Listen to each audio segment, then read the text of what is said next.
Chimney Darjeeling জেলার একটি অব্বিট গন্তব্য। সমুদ্রপৃষ্ঠ থেকে ৭,১৫০ ফুট উচ্চতায় অবস্থিত এই গ্রামে প্রকৃতি দেবী তার রূপের পসরা সাজিয়ে বসে আছে। কালিম্পং থেকে দূরত্ব মাত্র ৮ কিলোমিটার। এই গ্রামে প্রায় ১০০ বছরের পুরানো একটা ব্রিটিশ বাংলো ও ২৩ ফুট দীর্ঘ একটা চিমনি ছিল। কালের নিয়মে সেই বাংলো আজ ধ্বংসপ্রাপ্ত, কিন্তু রয়ে গেছে সেই চিমনিটি। সেই থেকে এই জায়গাটির নাম হয়েছে চিমনি। এই গ্রামে থাকার সেরা ঠিকানা চিমনি ফার্মস্টে। এখানে প্রকৃতি ক্ষণে ক্ষণে তার রূপ বদলায়। মেঘ এখানে গাভীর মতন চড়ে, আবার পরক্ষণেই মেঘের পরত সরে গিয়ে রোদের হাসি চোখে পড়ে। এখান থেকে মহানন্দা, তিস্তা, শিলিগুড়ি, মহলদিরাম, মাজুয়া, শিবখোলা এক নজরে বন্দী হয়। পাহাড়ের চূড়ায় দেখা যায় অপূর্ব সূর্যোদয়। নানান পাখি তাদের সুমধুর করতানে মাতিয়ে তোলে চিমনির আকাশ বাতাস। আজ এই ব্লগে আপনাদের নিয়ে যাব সেই চিমনিতে। স্বাগতম আমার চ্যানেল ট্রাভেল ম্যানিয়াক বিশ্বজিতে। আমি বিশ্বজিৎ সাহা। আজকে আমরা চিমনিতে, এই মুহূর্তে আমরা দাঁড়িয়ে আছি 6 মাইল চিমনিতে। এই যে পিছনের রাস্তাটা দেখা যাচ্ছে, এটা কাশিয়াং থেকে আসে, আর এই জায়গাটাকে এটাকে বলে 6 মাইল। এই 6 মাইল পর্যন্ত এসে এখান থেকে আমাদের চিমনি ফার্মস্টে যেতে হবে এই রাস্তাটা দিয়ে হেঁটে। তো আমরা এখন হেঁটে যাব, পিছনে নিচে নামতে হবে। ফার্মস্টেটা পর্যন্ত গাড়ি যায় না, এটা হাঁটা পথের রাস্তা। এই চিমনি ফার্মস্টের এই বোর্ড এই রাস্তাটা চলে গেছে। চিমনি কাশিয়াং একটা ছোট্ট গ্রাম, উচ্চতা অনেকটা ৭,১৫০ ফিট। কাশিয়াং থেকে এর দূরত্ব ৮ কিলোমিটার, আর এনজিবি থেকে মোটামুটি ৪৭ কিলোমিটার হবে। তো যারা এনজিবি থেকে আসবেন তারা শেয়ার কারে 6 মাইল পর্যন্ত আসবেন, চিমনি 6 মাইল। তারপর এখান থেকে যেতে হবে হেঁটে। এই রাস্তাতেও রয়েছে একটি হোমস্টে, হিল ক্লিফ হোমস্টে। রাস্তাটা বেশ সরু, নামার রাস্তাটা এই পাশটা একবার দেখুন। উফ, মেঘ, শুধু মেঘ। চিমনির নাম মেঘের দেশ হওয়া উচিত। চিমনি হয়েছে কারণ এখানে একটা ওই প্রায় ১০০ বছরের পুরানা চিমনি আছে। কাল যাবো আমরা ওখানটায়। তো সেই কারণেই জায়গাটার নাম চিমনি। ওখানে একটা ব্রিটিশ বাংলো ছিল, তো কালের নিয়মে সেই বাংলো আজকে নেই। এখন ওই চিমনিটাকে ঘিরে একটা চিমনি পার্ক তৈরি হয়েছে। ওই নিচে দেখা যাচ্ছে আমাদের ফার্মস্টেটা। এই রাস্তাটা দিয়ে নেমে যেতে হবে ওই ফার্মস্টেটাতে। আমার স্ত্রী এবং পুত্র চলছে আগে আগে। পৌঁছেই গেছি, খালি বলছি সামন থেকে ভিউটা একবার, কি চমৎকার ভিউ হবে। ওফ ওফ, আমি খুব এক্সাইটেড। হ্যাঁ, এই মোড়টা ঘুরলেই কিন্তু আমরা পৌঁছে যাবো আমাদের ফার্মস্টেতে। এই চিমনি ফার্মস্টে। আর সামনে দেখুন, সামনে যা দেখা যাচ্ছে পুরোটাই মেঘ আর মেঘ। কি দুর্দান্ত শোভা। বেলা 4টার মতো বাজে, আমাদের আসতে বেশ খানিক লেট হয়ে গেল। খুব সরঞ্জি মানে হোমস্টে ওনার আমাদের জন্য খাবার 2বার গরম করেছিল, 3rd টাইম গরম করলো। তো বললো যে আপনারা জাস্ট এখন খেয়ে নিন, তারপরে যা করার করুন। তো আমরা জাস্ট এখন ফার্স্ট আমাদের লাঞ্চটা করব, তারপর আমি বাকি ডিটেলস আস্তে আস্তে শেয়ার করছি। লাঞ্চ বললে ভুল হবে, অনেকটাই দেরি হয়ে গেছে। এবার ওরা সব রেডি করেই রেখেছিল। মেনুতে আছে ডাল, আছে শসার স্যালাড, আছে এগ কারি, পাঁপড়, আর আছে আমাদের বাঙালির প্রিয় উস্তা ভাজা। আর এখানে খুব সুন্দর ব্যাপার, আমরা গুছিয়ে খেতে পারলাম না, তবে সুন্দর ওরা কাঁসার বাসনের মধ্যে আমাদের খাওয়ার ব্যবস্থা করে দিয়েছে। বাটি সবকিছুই ভালো, অ্যারেঞ্জমেন্ট খুবই সুন্দর। একটু আগেই ওই জায়গাটা পুরো মেঘে ঢাকা ছিল, এখন ক্লিয়ার হয়ে গেছে, দারুণ দেখা যাচ্ছে। এই আমাদের হোমস্টেটা, 2টো ফ্লোর রয়েছে। নিচের ফ্লোরে একটা বেড বড়, একটা বেড ছোট। উপরের ফ্লোরে কোনো বেড নেই, সেখানে গদিপাত। আমি রুম টুরটা পরে করাচ্ছি। এখন দেখাচ্ছি এর সামনের ভিউটা, খুব সুন্দর। এ পাশটায় পেছনটায় আছে কালিম্পং। ওইটা দেখা যাচ্ছে, ওটা মহলদিরাম। আর তার পেছনে ভালো বোঝা যাচ্ছে না, পিছনটায় ওইখানটা দিয়ে তিস্তা বয়ে গেছে। এখানে তো মহানন্দা, আবছা দেখা যাচ্ছে মহানন্দা। এপাশে মাজুয়া আছে। দারুণ চমৎকার, সামনের এই ভিউটা চমৎকার। হ্যাঁ, আরেকটা বিষয়, এখানে কিন্তু সকালবেলা সানরাইজ দেখা যায়। এখানে কাঞ্চনজঙ্ঘার ভিউ পাওয়া যায় না ঠিকই, কিন্তু সানরাইজটা খুব সুন্দর দেখা যায়। এখানে আমি আসার পরে খেয়াল করলাম প্রচুর পাখির আওয়াজ শুনতে পাচ্ছি। আমি হোমস্টের ওনার সঙ্গে কথা বললাম, হ্যাঁ বললো এখানে প্রচুর ধরনের পাখি পাওয়া যায়, অনেক ধরনের পাখি আছে, যারা বার্ড ওয়াচার তারা আসতে পারেন। এবং বার্কিং ডিয়ারও আছে, আমাকে হোমস্টে ওনার বললো এখান থেকে বার্কিং ডিয়ার আওয়াজ মাঝে মাঝে সে পায়। এই প্লেসের ইউএসপি হচ্ছে এই যে একটা সুন্দর ভিউ পয়েন্ট বানিয়েছে। আমি যাচ্ছি সেই ভিউ পয়েন্টটায়। এই ভিউ পয়েন্ট থেকে সামনে 180 ডিগ্রি অ্যাঙ্গেলে সামনের গোটা গোটা পাহাড়টা দেখা যায়, বেশ করে একটা পাহাড়ি গ্রাম দেখা যায়। এই সেই ভিউ পয়েন্টটা, এই ভিউ পয়েন্ট থেকে এই আমাদের রুম, এ পাশটায় ওই উঁচু ঢালটা,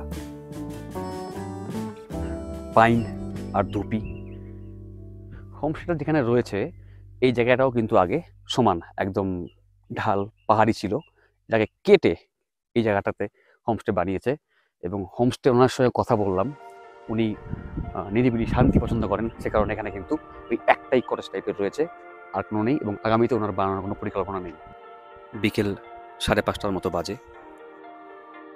আকাশটা একটু রঙিন হয়ে গেছে, এখন সূর্য ডোবার পালা।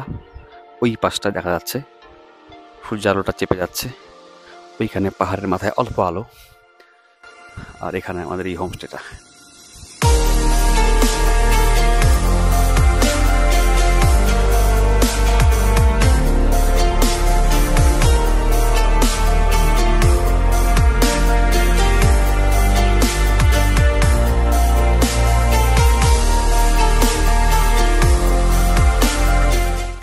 সন্ধ্যা 7টার মতো বাজে, আজ পূর্ণিমা, আকাশের চাঁদ সম্পূর্ণ দেখা যাচ্ছে। আর সামনে দেখা যাচ্ছে দূরে শিলিগুড়ি শহরটাকে, কারণ অনেকটা দূরে, কিন্তু খালি চোখে আমি দেখতে পাচ্ছি দূরে শিলিগুড়ি, শালুগাড়া, বাগডোগরা এইসব এলাকার লাইটগুলো জ্বলছে। এই যে এদের চা সেবন চলছে, মৌ, কৌশিক, এই যে উনি, আর এই যে খোকাবাবু এখনো ঘুমাচ্ছেন। রাত্রি 10টা বাজে, এই আমাদের হোমস্টে। ওরা খাবার দিয়ে চলে গেছে। আমরা রাতের খাবারের জন্য নিয়েছি চিকেন, রুটি, ভাত, ডাল, আলু ভাজা। মৃদুমন্দ হাওয়া বইছে, ঠান্ডা বেশ, দারুণ এনজয় করছি। লাইটটা আমি এখনই জ্বালালাম, লাইটটা বন্ধই ছিল, কারণ আজকে ফুল মুন, মানে পূর্ণিমা, বুদ্ধ পূর্ণিমা, পুরো চাঁদ দেখা যাচ্ছে। আর সামনে দেখা যাচ্ছে ওই পুরো শিলিগুড়ি শহরটাকে। Good morning chimney. সকাল 8টার মতো বাজে, চা এখনো খাওয়া হয়নি, ওরা আসেনি। আমরা উঠলাম, ফ্রেশ হলাম। কাল রাতে কিন্তু প্রচুর ঠান্ডা ছিল, কিন্তু এখন একদম ঝকঝকা রোদ, সুতরাং ঠান্ডা আর নেই। আর সামনের পুরো পাহাড়টা কিন্তু দারুণ দেখা যাচ্ছে সকালবেলা। রোদটা উঠেছে কিন্তু সামনটা ঘোলাটে, দূরে মহানন্দা দেখা যাচ্ছে, কিন্তু ওই মহানন্দার ওখানে, এটা মহানন্দা, ওই পাশে ওখানে তিস্তা আছে পিছনে, ওই তিস্তাটা কিন্তু ভালো দেখা যাচ্ছে না। সকালে এ পাশে সানরাইজ হয়েছিল, ঘুম ভাঙেনি, সানরাইজ দেখতে পারিনি। সকালবেলা মা ছেলে বসে আছে, রোদটা পাচ্ছে। এই আমাদের হোমস্টে, এই ব্যালকনিটা কিন্তু প্লাস্টিক দিয়ে বন্ধ করা আছে, কারণ হচ্ছে বৃষ্টি হয়, আর বৃষ্টি হলে পুরো জলের ছেটা ভেতরে যায়। তো বর্ষাকালে এই ব্যালকনির মজাটা নেওয়া যায় না। সকাল 9টার মতো বাজে, এই জাস্ট ওরা চা দিয়ে গেল, চা খাচ্ছি। ব্রেকফাস্ট দেওয়ার কথা সকাল 9:30টার দিকে বলেছে, পুরি সবজি দেবে।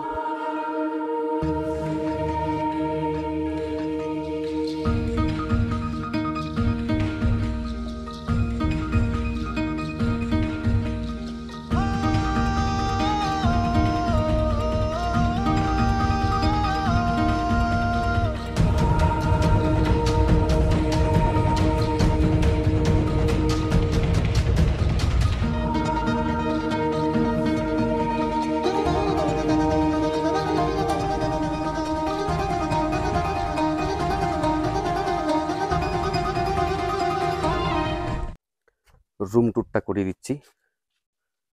এই নিচতলায় একটা রুম, এই একটা বড় বেড রয়েছে, আর এই একটা ছোট বেড রয়েছে। বেশ বড় বড় জানলা এখানেও আছে, এখানেও আছে। এই একটা বড় টেবিল আছে, এই টেবিলে ওরা খাবার দাবার সার্ভ করে। আর একটা ছোট টি টেবিল রয়েছে। আর এই রুমের এখানে রয়েছে বাথরুম, কমন বাথরুম। আর এখান দিয়ে সিঁড়ি উঠে গেছে, এই সিঁড়ি দিয়ে উপরে ওঠে আরো একটা রুম। এই একটা রুম, এই রুমে কোনো বেড নেই, এখানে ম্যাট্রেস পাতা আছে। এই রুমেও দুটো বেশ সুন্দর সুন্দর জানলা রয়েছে, এপাশ দিয়ে বাইরের ভিউটা দারুণ দেখা যায়। আর এই রুমের সামনে রয়েছে একটা ব্যালকনি, কিন্তু এই ব্যালকনিটা আপাতত প্লাস্টিক দিয়ে মোড়ানো।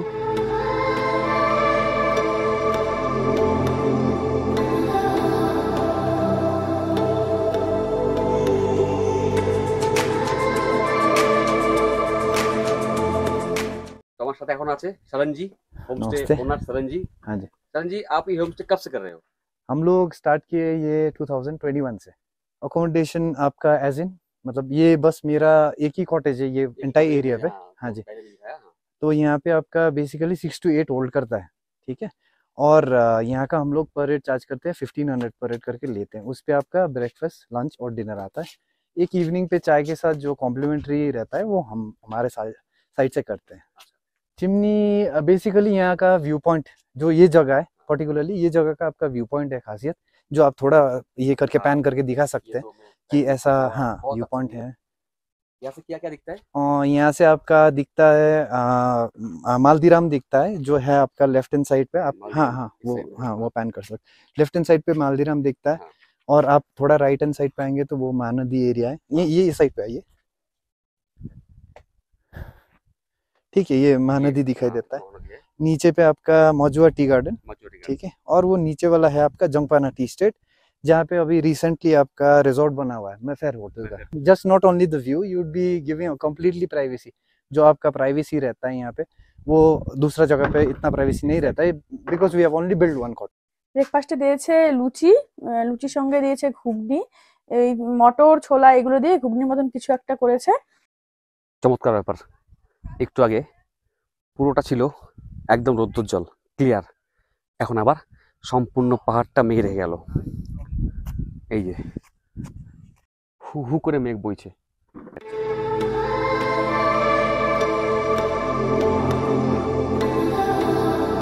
আরো বেশি পাহাড়ের এই রূপ বদলের খেলাটা আমার ভারী মজার লাগে। এক্ষুনি সব দেখা যাচ্ছে, একটু পরে আবার সব দেখে যাচ্ছে, একদম লুকোচুরি খেলা।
দারুণ কাটলো দুটো দিন চিমনিতে। এত নিরিবিলি, এত শান্ত, এত পিওর নেচার খুব কম হোমস্টেতে পেয়েছি। বেলা 11টার মতো বাজে, আমাদের ব্রেকফাস্ট সব হয়ে গেছে। সকালটা দারুণ কাটলো, সকালের দুরকম ওয়েদার এখানে এনজয় করলাম। প্রথমে রোদ, তারপর মেঘ। এখন আমরা এখান থেকে বেরোবো। আমাদের হোমস্টের কন্ট্যাক্ট ডিটেল আমি ডিসক্রিপশন বক্সে দিয়ে দেবো, আর সাথে অবশ্যই বুক করে নেবেন। যাচ্ছি চিমনি ফার্ম স্টে থেকে উপরে উঠতে হবে এখন। উপরে গিয়ে যাবো, দুটো সাইট সিইং স্পট আছে, একটা চিমনি হেরিটেজ গার্ডেন, একটা চিমনি স্ট্রবেরি গার্ডেন। চলো দেখা হচ্ছে ওখানে। চিমনি সাইট সিইংয়ে চলে আসলাম আমরা এখন চিমনি স্ট্রবেরি গার্ডেন অ্যান্ড পার্কে। রাস্তাটা এই পাশ দিয়ে। 30 টাকা দিয়ে টিকিট কেটে আমরা ঢুকে গেলাম চিমনি স্ট্রবেরি গার্ডেনে। প্রচুর স্ট্রবেরি গাছ এখানে পরপর পাহাড়ের ধাপে চাষ করা হয়েছে। বিগত 2 বছর থেকে এখানে স্ট্রবেরি চাষ হচ্ছে, কিন্তু আমাদের দুর্ভাগ্য, আমরা যেদিন গিয়েছিলাম তার আগের দিন এখান থেকে স্ট্রবেরি বিক্রি হয়ে গেছে, তাই পাকা স্ট্রবেরি আমরা পাইনি। তবে গাছে প্রচুর সবুজ রঙের স্ট্রবেরি ধরেছিল, সেটা আমরা দেখতে পেরেছি। এই গার্ডেনেই ছিল কিছু ব্ল্যাকবেরির গাছ।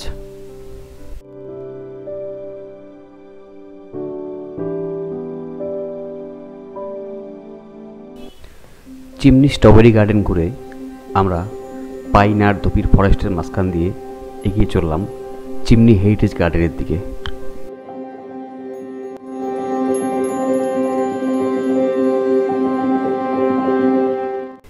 20 টাকা দিয়ে টিকিট কেটে আমরা ঢুকে গেলাম চিমনি হেরিটেজ পার্কে। এই পার্কেই রয়েছে শতাব্দী প্রাচীন সেই চিমনিটি। আজ থেকে প্রায় 100 বছর আগে এখানে একটি ব্রিটিশ বাংলো ছিল। এই চিমনিটি ছিল তারই সংলগ্ন। কালের নিয়মে বাংলোটি ধ্বংস হয়ে গেছে, কিন্তু রয়ে গেছে এই 23 ফুট সুউচ্চ চিমনিটি অবিকৃত আকারে। এই চিমনিকে ঘিরেই এখানে এখন তৈরি করা হয়েছে একটি পার্ক, তারই নাম দেওয়া হয়েছে চিমনি হেরিটেজ গার্ডেন। আর এই চিমনির জন্যই এই গোটা এলাকাটির নাম হয়েছে চিমনি। চিমনি ফার্মস্টেতে এক রাত্রি দারুণ কাটলো, দুর্দান্ত। দুটো site seeing spot, chimney heritage garden এবং চিমনি স্ট্রবেরি গার্ডেন, সব মিলিয়ে দারুণ হলো আমাদের এই চিমনি ট্রিপ। এখন আমরা ফিরছি বাড়ির পথে। চিমনি ব্লগ এখানে শেষ করছি।